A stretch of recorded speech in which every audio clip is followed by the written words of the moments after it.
చక్కగా నాతో పాటుగా భజన చేస్తూ పరమశివుని యొక్క కృప కటాక్షణ వీక్షణాలకు పాత్రలు కావాల్సిన కోరుతున్నాం తల్లి. ప్రతి ఒక్కరు కూడా చక్కగా అందరికి అర్థమయ్యేటువంటి పాటలు పాడుకుందాం. అందరికి వినికిడికి తెలిసిన పాటలు పాడుకుందాం. అందరూ కూడా దయచేసి చక్కగా భజన చేస్తూ స్వామివారి కృపకు పాత్రలు కావాల్సింది కోరుతున్నాం. Third sound పెట్టుకుందిగా.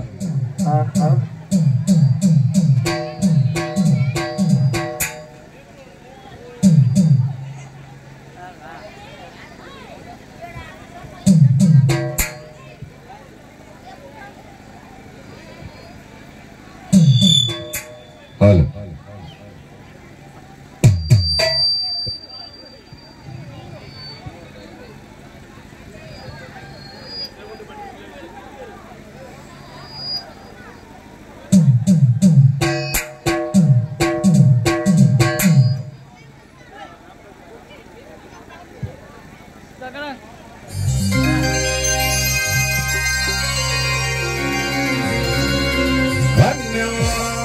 భగవానే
అందరూ కూడా మళ్ళీ మీరు కూడా చక్కగా చేస్తూ జై బోలా గణేష్ మహారాజ్ కి జై.